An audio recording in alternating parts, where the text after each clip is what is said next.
National council of educational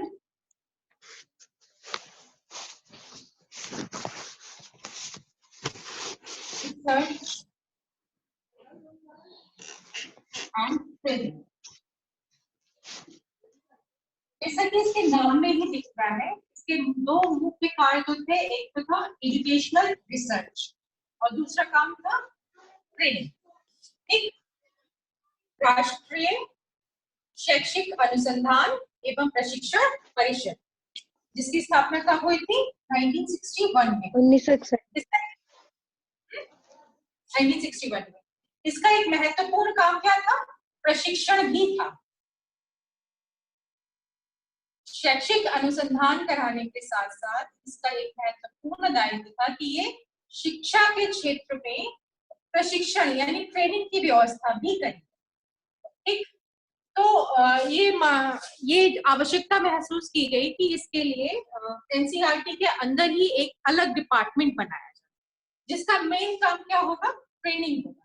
और इसको ध्यान में रखते हुए एनसीटीई 1973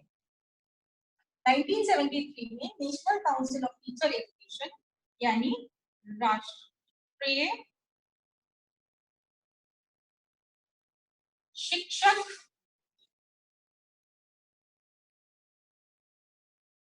शिक्षा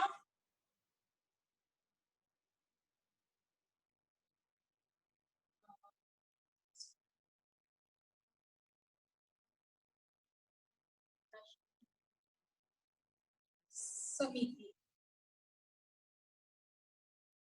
इसने 1973 में एनसीईआरटी के अंदर एक डिपार्टमेंट के रूप में काम करना शुरू किया। और इसका मुख्य कार्य क्या था? ये शिक्षा के क्षेत्र में मतलब शिक्षकों को ट्रेनिंग देगी, जो कुछ भी एजुकेशनल रिसर्च से निष्कर्ष निकल कर आए।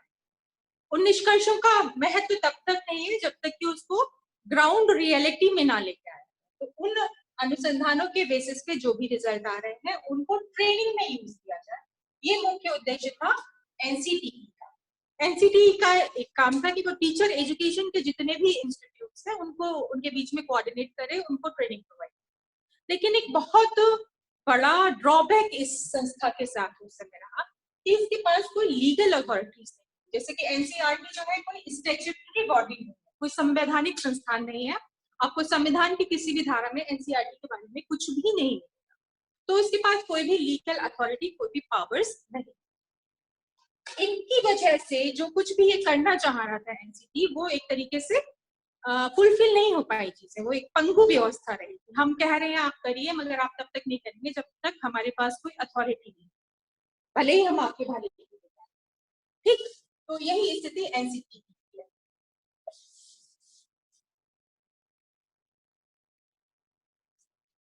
एनसीटी की इस स्थिति को समझते हुए 1986 में जब new national policy of education I, NPE 1986, उसने एक ऐसी शिक्षक प्रशिक्षण संस्थान, एक ऐसी राष्ट्रीय संस्था की संस्कृति की जो कि देश में जितने भी टीचर्स को ट्रेनिंग करने वाले इंस्टीट्यूट हैं, टीचर्स ट्रेनिंग इंस्टीट्यूट्स हैं, उनके ऊपर कंट्रोल कर सके, उनके बीच में और सरकार के बीच में कोऑर्डिनेशन स्थापित कर सके और कुछ नॉर्म्स, कुछ स्टैंडर्ड सेट कर सके जो कि सभी शिक्षक प्रशिक्षण संस्थानों के लिए बाध्यकारी, यानी उसके हाथ में राष्ट्रीय स्तर पर कुछ ना कुछ लीगल अथॉरिटी है। तो इस संस्था की जो संस्तुति है वो एनपीई 1986 के द्वारा।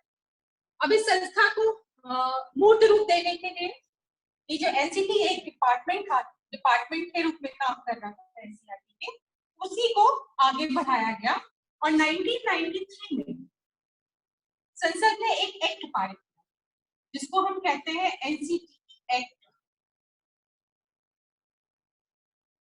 1993। आप इसको एक्सपेंड भी कर सकते हैं।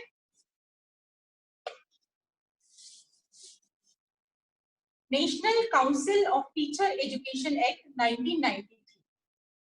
इस एक्ट के द्वारा एनसीटीई को स्टैट्यूटरी बॉडी, एक संवैधानिक संस्थान का दर्जा दे दिया। यानी कि अभी स्वतंत्र रूप से एनसीईआरटी से स्वतंत्र रूप से एक काम कर सकती है और इसके पास कुछ अथॉरिटी है और ये शीर्षस्थ संस्था है टीचर एजुकेशन के क्षेत्र में। तो ये 1993 में एक्ट पारित हुआ, लेकिन एनसीटीई जो अपना काम फॉर्मल रूप से करना शुरू किया वो 1995 में आता है। तो इसमें 3 साल बहुत इंपॉर्टेंट बन जाते हैं जिनमें घुमा फिरा के उलझा के क्वेश्चन किए जा सकते हैं। पहला तो पूछा जा सकता है कि एनसीटीई की स्थापना, जब ये एनसीईआरटी के अंतर्गत काम करता था तो एनसीटीई की स्थापना कब की गई? एनसीटीई की स्थापना एनसीईआरटी के अंतर्गत विभाग के रूप में कब की गई थी? 1973 में। फिर पूछा जा सकता है एनसीटीई को कब संवैधानिक दर्जा प्रदान किया गया? कब किया गया? 1993 में। और अगर क्वेश्चन ये है कि एनसीटीई की स्थापना कब हुई, सिंपल, कोई उसके साथ इफ और बट नहीं है, तो हम कहेंगे 1995। तो इन तीनों में आप लैंग्वेज को बहुत खास तौर से ध्यान रखेंगे। संवैधानिक संस्था का दर्जा 1993 में दिया गया और इसकी स्थापना कब हुई है? 1995 में। 1973 में एक विभाग के रूप में एनसीईआरटी के अंतर्गत इसने काम करना शुरू किया। क्लियर?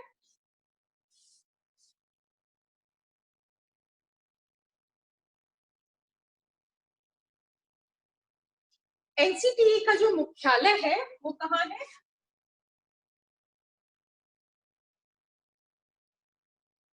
इसका मुख्यालय नई दिल्ली में। ठीक। अब चूंकि भारत एक बहुत बड़ा देश है और केवल एक जगह से रह के एक जगह पर एक ऑफिस बनाकर सारे ही क्षेत्रों में टीचर एजुकेशन पे कंट्रोल नहीं किया जा सकता है, तो इसके 4 क्षेत्रीय कार्यालय बनाए गए, क्षेत्रीय समितियां बनाई गई, जिसको अगर हम इस तरीके से लें कि इधर आपका क्या रहता है? North, south, east. तो 4 रीजनल सेंटर बनाए गए। नॉर्थ में आपका जयपुर, साउथ में आपका बंगलुरु, ईस्ट में आपका भुवनेश्वर उड़ीसा में, और वेस्ट में आपका भोपाल।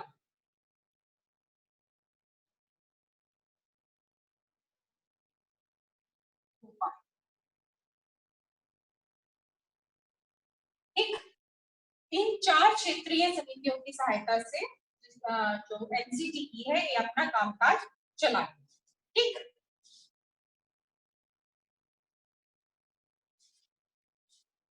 तो हमने अभी पढ़ा कि इसकी स्थापना कैसे हुई पहली बार, और इसके संबंध में ये इसके मुख्यालय कहा था।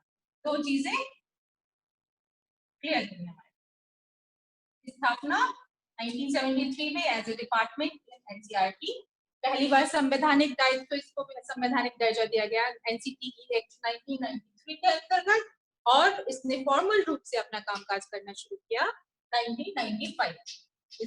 इसका मुख्यालय जो है वो दिल्ली में है और इसके 4 क्षेत्रीय कार्यालय उत्तर में जयपुर में, दक्षिण में बंगलुरु में, पूर्व में भुवनेश्वर में और पश्चिम में भोपाल में स्थित।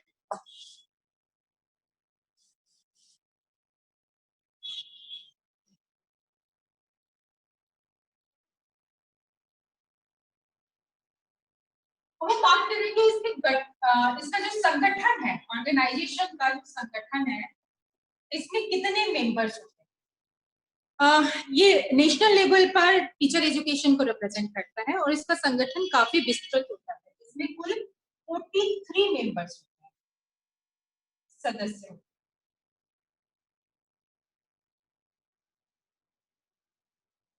इन सबको अगर हम एक एक करके ये होता है ये होता है ये होता है करना याद करें तो इन 43 को याद करना मुश्किल। तो हम इसको कैटेगराइज कर सकते हैं कि 3 तरीके के सदस्य होते हैं। एक होता है पूर्णकालिक सदस्य, यानी कि जिनको अपॉइंट किया जाता है और जब तक उनकी रिटायरमेंट की एज नहीं आती है वो उसके मेंबर रहेंगे, एनसीटी के मेंबर रहेंगे। पूर्णकालिक सदस्य होते हैं 3, कौन कौन? अध्यक्ष, एनसीटी का जो अध्यक्ष होगा वो, उपाध्यक्ष और सचिव। क्लियर है? तो पहली कैटेगरी है पूर्णकालिक सदस्यों की, जो कि 3 होते हैं, एनसीटी का अध्यक्ष, एनसीटी का उपाध्यक्ष और एनसीटी का सचिव। इसके अलावा कुछ पदेन सदस्य होते हैं।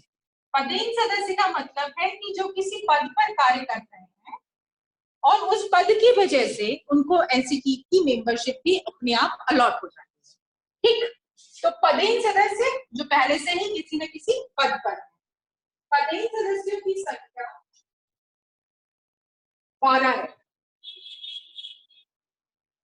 ठीक, इसमें आपका यूजीसी का चेयरमैन, पूरा नहीं लिख रही हूँ, यूजीसी का जो हेड है वो चेयरमैन, एनसीईआरटी का डायरेक्टर, सीबीएसई का chairman, NUEPA, national university of educational planning and administration, NUEPA का चेयरपर्सन, एआईसीटीई,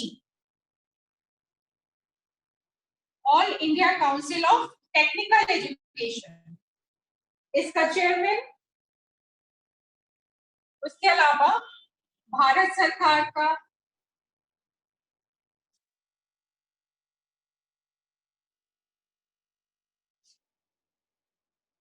वित्त सलाहकार, फाइनेंस, भारत सरकार का वित्त सलाहकार,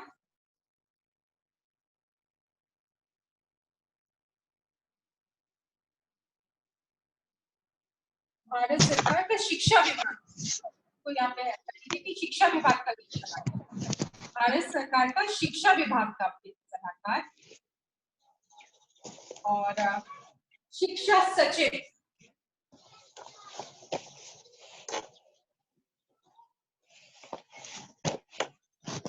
क्या हो गया?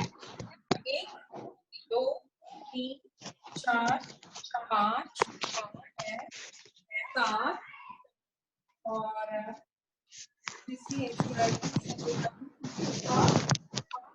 हाँ, नीति आयोग, पहले योजना आयोग था, अब नीति आयोग का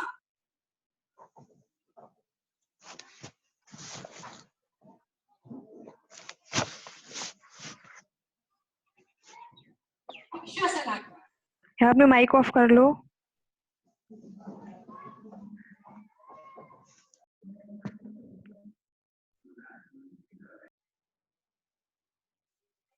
सीबीएसई, न्यूपा, एआईसीटी, इन सबके हेड्स।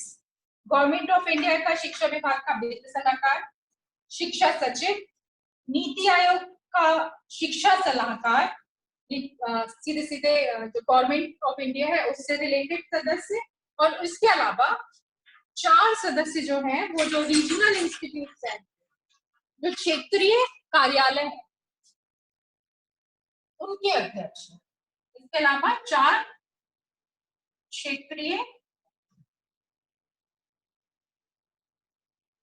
कार्यालय के अध्यक्ष।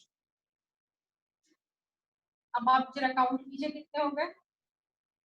1 2 3 4 5 6 7 8 और 4 12। ये टोटल कितने सदस्य हो गए? 12। तो ये वो सदस्य हैं जो अब किसी पद की वजह से एनसीटीई के मेंबर्स बनते हैं, और ये जब तक पद पर रहते हैं तब तक वो एनसीटीई की ऑर्गेनाइजेशन में एज ए मेंबर काम करते हैं।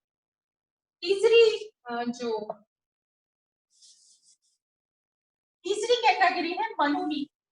कुछ जो है वो कुछ को मनोनीत किया जाता है, यानी कि सरकार द्वारा मनोनीत किया जाता है। मनोनीत यानी उसको कहा जाता है कि मतलब ये अपने शिक्षा के क्षेत्र में या किसी विशेष क्षेत्र में कुछ विशेष काम कर रहे हैं, तो उनका कोई सिलेक्शन प्रोसीजर नहीं होता, सिर्फ मनोनीत कर दिया जाता है उनका, बस ऐसे ही काम बता दिया जाता है कि ये भी एनसीटीई के सदस्य। तो तीसरी कैटेगरी है वो मनोनीत सदस्य।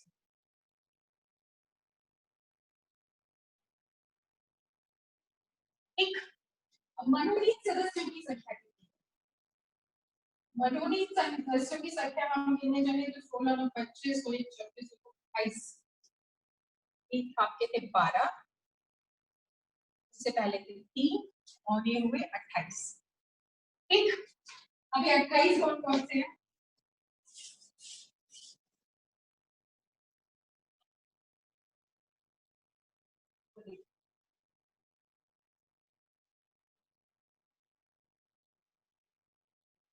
देखो, लोकसभा के सदस्य होते हैं इसमें, लोकसभा के 2 सदस्य, राज्यसभा के 1 सदस्य, केंद्र, राज्य और केंद्र शासित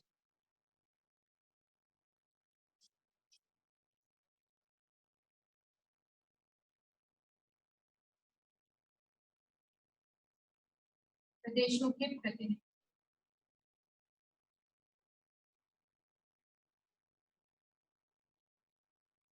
ये टोटल 9।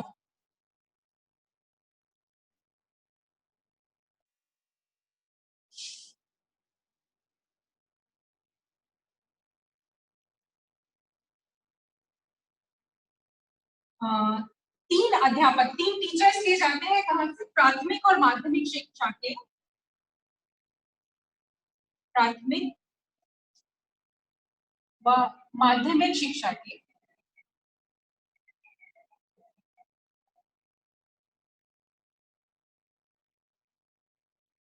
अध्यापक।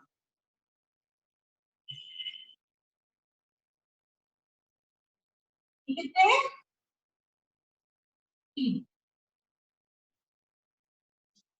और उसके अलावा विषय विशेषज्ञ, इसको हम अभी हम स्टडी करेंगे। विषय विशेषज्ञों की संख्या काफी अधिक है, ये किस चीज के विशेषज्ञ हैं इसको भी हम 2 और 1 3, 3 और 9 12, 12 और 3 15 विषय विशेषज्ञ हैं टोटल 13।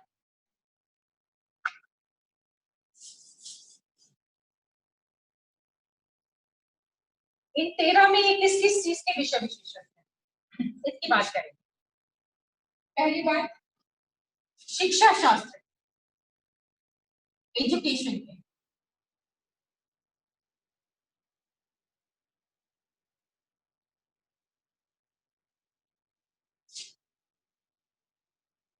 ये इंपॉर्टेंट टॉपिक है, आपको थोड़ा हो सकता है कहीं पर बोरियत हो रही हो, मगर आपको इन सब चीजों की जरूरत ऑब्जेक्टिव टाइप क्वेश्चन सॉल्व करते टाइम पड़ेगी। तो शिक्षा शास्त्र के विशेषज्ञ होते हैं 4। उसके अलावा अगर आप समझ के पढ़ेंगे तो याद भी हो जाएगा, तो इतना टफ भी नहीं। पूर्व प्राथमिक और प्राथमिक शिक्षा के विशेषज्ञ।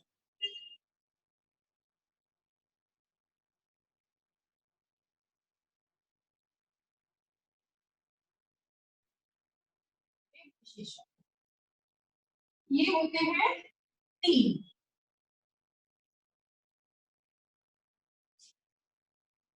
फिर माध्यमिक,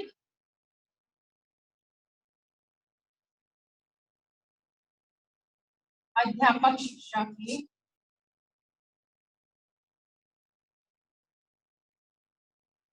विशेषज्ञ, ये होता है 1।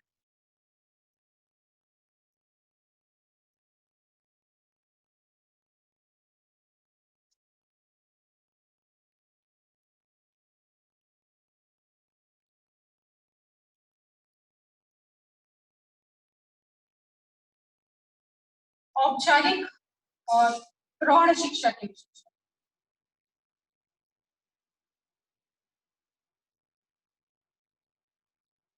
ये होते हैं 2। तो हो गया 4 और 3 7 और 1 8, हमने 10। इसके अलावा प्राकृतिक विज्ञान,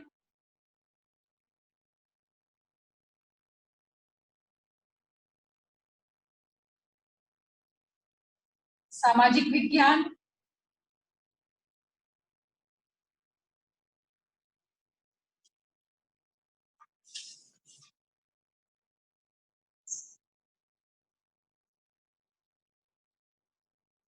और विज्ञान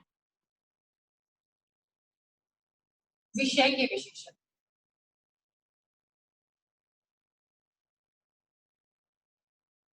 कितने होंगे?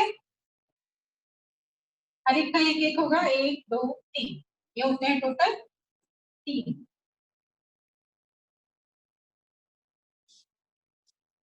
4 और 3 7, तो रिकॉर्ड हो तो 10 और 3 13, 3 अभी बचते हैं किस चीज के बचे, टोटल।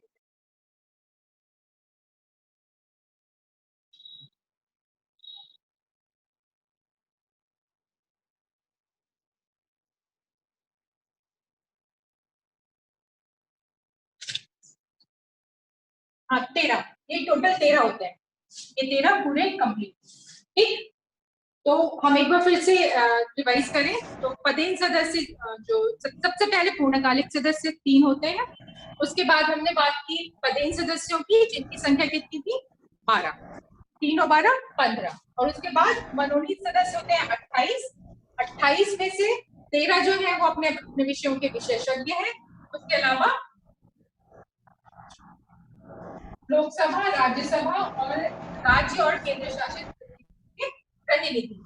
तो कुल मिला के वो 15 तो प्रतिनिधि हो गए और 13 ये जो है विषय विशेषज्ञ हो गए, तो टोटल हुए 28। अगर हम टोटल करें तो सबसे पहले आप पूर्णकालिक सदस्य 3, फिर उसके बाद में आए आपके 12 आए पदेन और 28 आए अनुनीत। इसको जरा काउंट कीजिए, टोटल सदस्यों की संख्या कितनी हो गई? 43, 43। क्लियर है? तो ये इसका संगठन था। संगठन के 3 पूर्णकालिक सदस्य, 12 पदेन सदस्य और 28 मनोनीत सदस्य थे। मनोनीत सदस्यों का कार्यकाल निश्चित होता है, ये 2 वर्ष के लिए मनोनीत किए जाते हैं। पूर्णकालिक सदस्य पूरे पूरे समय तक रहते हैं। जो पदेन सदस्य हैं वो जब तक अपने पद पर रहेंगे तब तक सदस्य रहेंगे। और जो मनोनीत सदस्य हैं वो 2 वर्ष के लिए उनका चयन किया जाता है।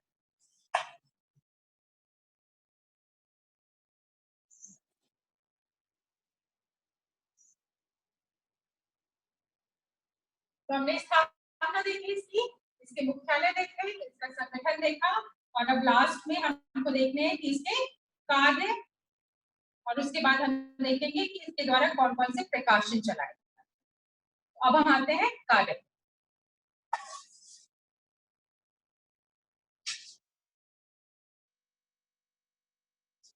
पहला कार्य इसका है कि अध्यापक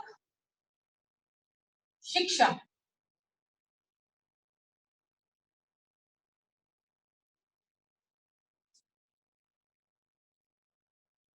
के संबंध में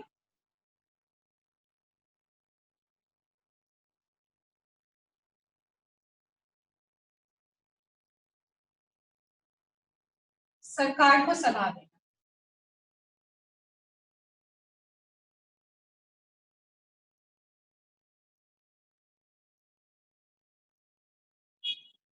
एनसीईआरटी का भी काम सलाहकारी था, वो भी सलाह देती थी, लेकिन इसका एक्सक्लूसिव राइट क्या है? Teacher education. दूसरा इसका उद्देश्य अगर आप याद करो तो इसका दूसरा उद्देश्य था कि नॉर्म्स और स्टैंडर्ड सेट करना। इसका दूसरा उद्देश्य है अध्यापक शिक्षा पाठ्यक्रम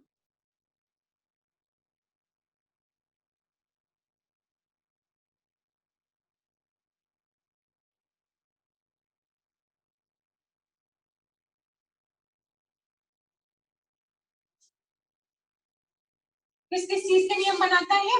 ये एंट्रेंस का, प्रवेश कैसे होगा, उसकी ड्यूरेशन क्या होगी, और उसका पाठ्यक्रम क्या होगा।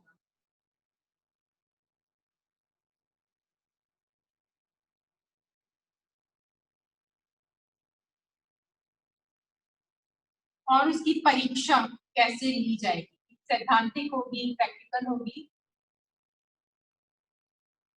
इस सब के संबंध में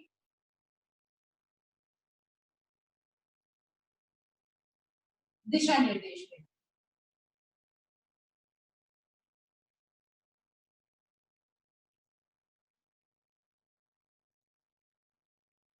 ठीक। तीसरा इंपॉर्टेंट काम है, अगर हम कहीं पर विदेश में कोई भी व्यक्ति अगर टीचर एजुकेशन इंस्टीट्यूट खोलना चाहता है, तो अगर वो उसको मान्यता लेनी है, तो उस मान्यता को लेने का काम एनसीटी की। तो शिक्षक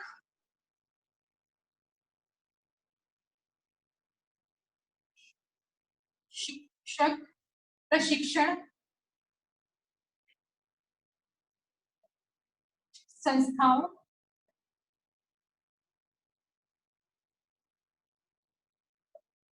को प्रमाणित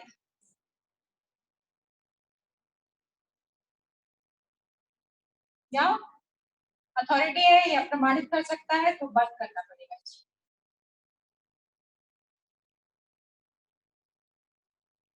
ठीक।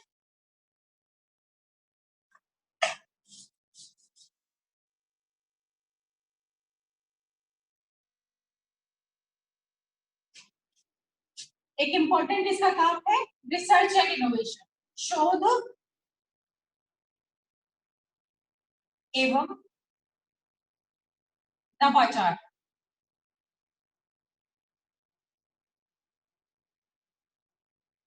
को शिक्षक शिक्षा के क्षेत्र में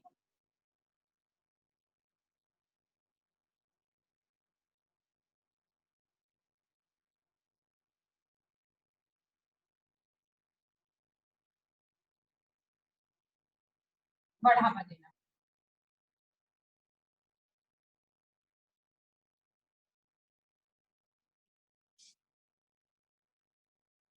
टीचर एजुकेटर्स यानी कि शिक्षक प्रशिक्षक, एक तो टीचर्स को एजुकेट करना कि वो कैसे पढ़ाएंगे प्राइमरी और सेकेंडरी में जाके, और दूसरा जो टीचर्स को पढ़ाने वाले शिक्षक हैं, शिक्षक प्रशिक्षकों यानी एमएड या पीजी लेवल की जो कार्यक्रम है।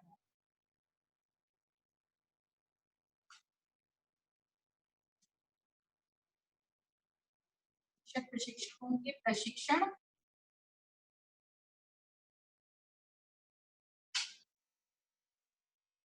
का सुपरविजन करना, का पर्यवेक्षण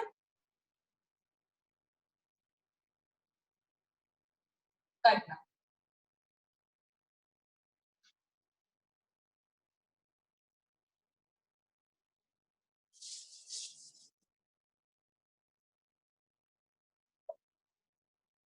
स्टैंडर्ड्स या नॉर्म का निर्धारण करना, शिक्षक शिक्षा के क्षेत्र में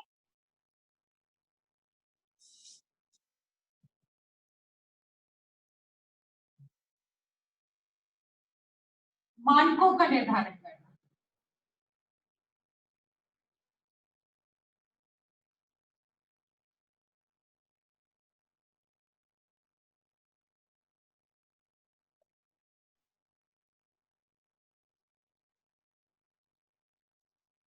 एक बहुत इंपॉर्टेंट बात है कि जो चूंकि इस समय बीएड और बीटीसी के कॉलेजेस की संख्या ज्यादा बढ़ रही है, ज्यादा से ज्यादा लोग उसमें एडमिशन लेना चाहते हैं, तो जो सब स्टैंडर्ड एजुकेशनल इंस्टीट्यूट है उनको रोकने के लिए शिक्षक शिक्षा के व्यवसायीकरण जो हो रहा है उसको रोकने का कार्य करना है।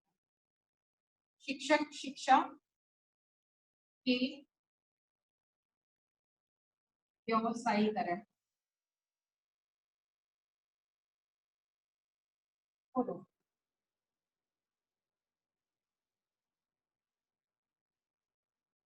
ये कुछ इंपॉर्टेंट काम है जो एनसीटीई पूरे देश में कंडक्ट करा है। अगर हम मोटे तौर पे देखें तो अगर 3 मेन एरियाज कहे जाए, तो एक तो समन्वयन, कोऑर्डिनेशन का काम करती है ये,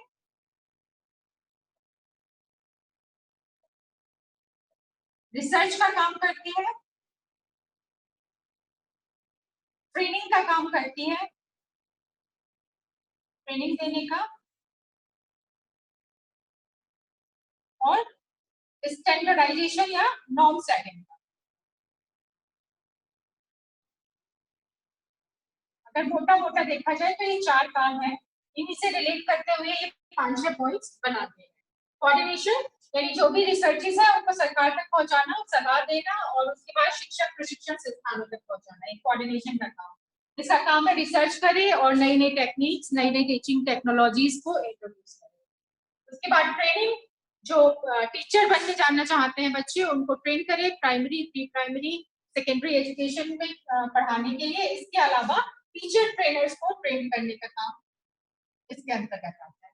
उसके अलावा शिक्षक प्रशिक्षण के क्षेत्र में जो भी स्टैंडर्ड्स कि उनकी बिल्डिंग कैसी होनी चाहिए, उसमें कौन बच्चा एडमिशन ले सकता है, उसकी क्वालिफिकेशन क्या होनी चाहिए, उसका एग्जाम कैसे कंडक्ट कराया जाएगा, उसके सिलेबस, उसका सिलेबस क्या होगा, उसमें कौन कौन से सब्जेक्ट को इंक्लूजन होना चाहिए, इन सब के लिए भी एनसीटी काम करती है।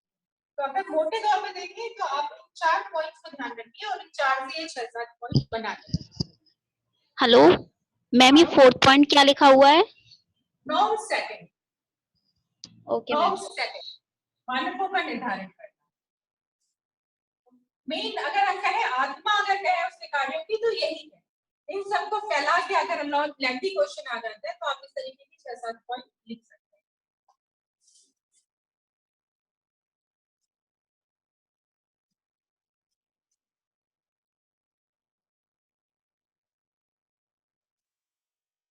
एक इंपॉर्टेंट काम होता है एनसीईआरटी का कि वो पाठ्य पुस्तकों का प्रकाशन कराती है। हर स्टैंडर्ड के लिए एनसीईआरटी जो है वो स्टैंडर्ड्स बुक्स निकालती है। एनसीईआरटी का मेन काम टीचर एजुकेशन से रिलेट करता है। तो टीचर एजुकेशन के फील्ड में ये पाठ्य पुस्तकों का निर्माण तो नहीं करती, लेकिन कुछ जर्नल्स का प्रकाशन करती है, जिनमें कि पहले नंबर पे आता है आपका अन्वेषिका।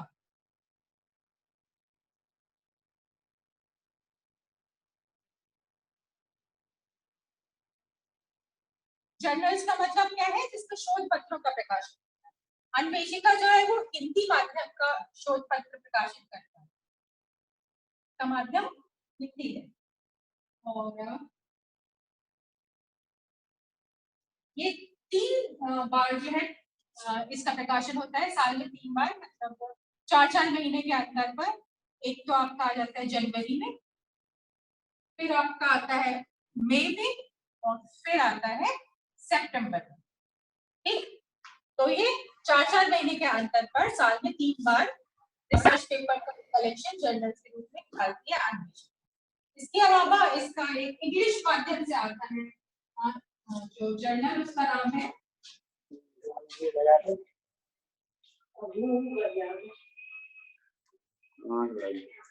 Indian journal of teacher education.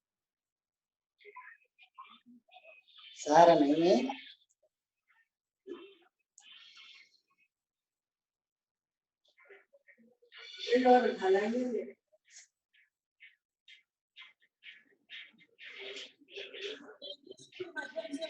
और लास्ट में आपका एक और निकलता है इसका अध्यापक साथी।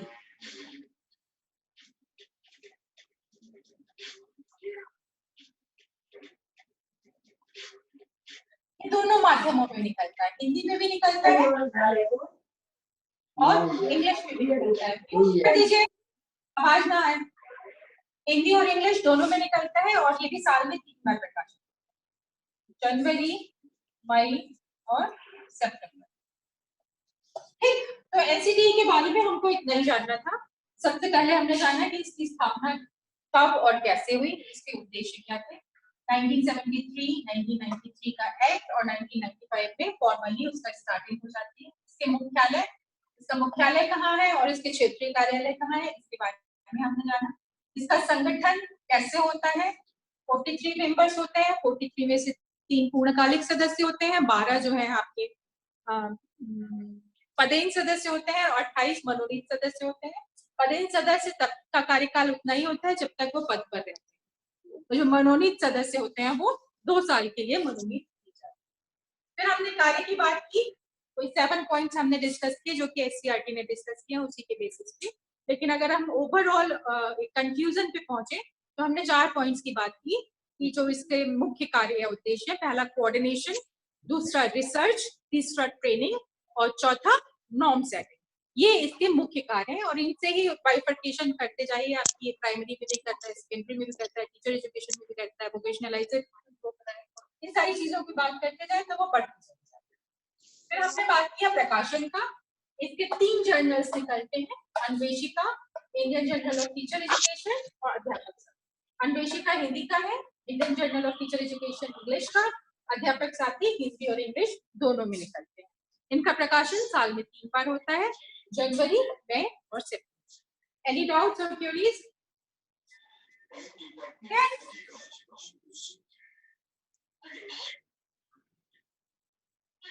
चलो, आज का टॉपिक काफी छोटा था तो आज की क्लास भी छोटी है।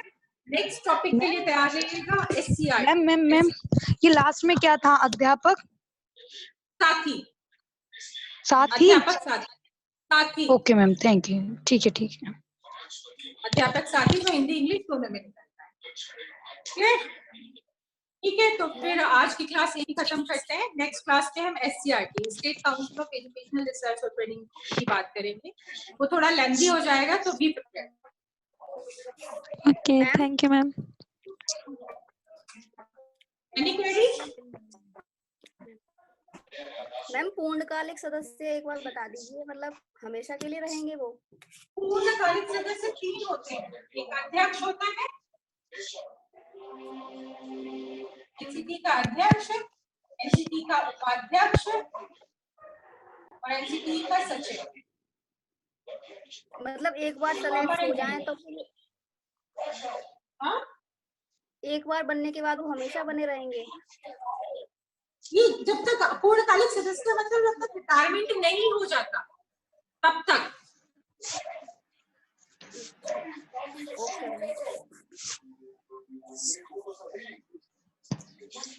नेक्स्ट क्लास में